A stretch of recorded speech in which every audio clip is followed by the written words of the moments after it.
My history with the region goes back to age 3. That was in 1951. And then in 1953, when I was 5, my dad and mom bought a house on New, which became our summer home from then on. When I got out of college, I decided there isn't any place I'd rather live than Maine. So I moved to Maine permanently. I was out there for a decade and then came back in 2012 and retired in the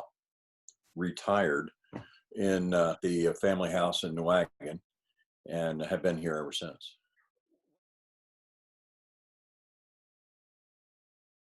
The short story is the former owners, Oliver and Janet Cusano, were running short of help about 4 years ago, and they asked me if I'd work a day or two a week just running the cash register for them during the summer. Here I am 4 years later, handling the beer and wine as well as various shift management. I think they knew that was going to be the ultimate thing all along anyway, and they were just using a bait and switch to get me in there.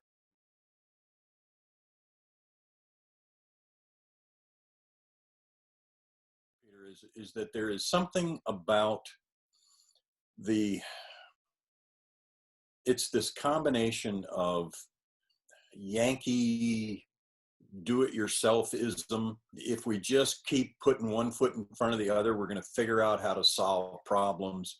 I've not run into anyone in my tenure here in Maine that lacks the ability to be positive. Yeah, there's people that are negative in a sense, but when the people that I know are faced with a difficult situation, they don't give up.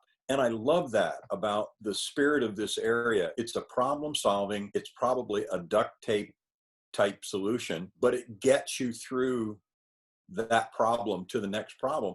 There's an old saw about if you want to find out what's inside a toothpaste tube, squeeze it. That's really where we've been since February, March, is we've been under pressure as a society. Pressure brings out what's on the inside of you. So speaking from the store's perspective, there was never a question. We were going to stay open because of the central role that we felt that the store played in the community. It's a touchstone. It's a place people go to experience normal. From our perspective, there is no not going to do this. So we had to make a series of adjustments, one at a time, but it was all this problem solving to get to that point where we were going to do it.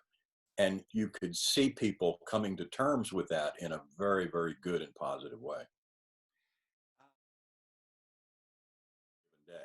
So there are people that we know and that know us. One of the aspects of the Maine Yankeeism is I can do this myself. People would come in the store without a mask on, and we would ask them, do you have a mask?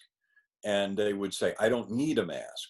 And we would take a moment and say, wait, you don't understand. The mask doesn't protect you. It protects us.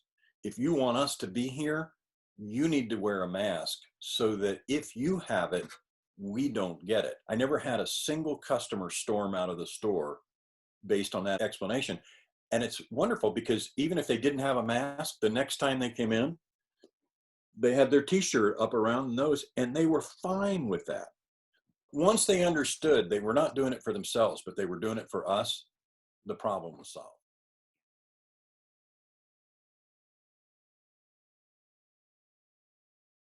I don't think scared is too big a word. I was scared. And so what we did is we took steps ourselves to protect each other.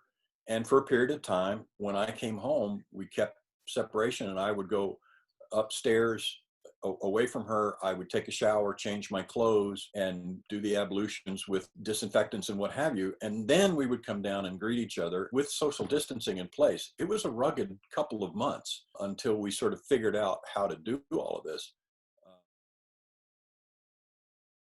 As we learned more and as we matured in the knowledge of the risk, we learned how to adapt. Fear oftentimes is engendered by ignorance, that the less you know, the more you need fear to protect you. As you look at a risk and learn about a risk and become familiar with a risk, that element of fear begins to dissipate, and you are motivated less by the fear and more by acting in a way that mitigates the risk. That's a much more peaceful place to be, I think.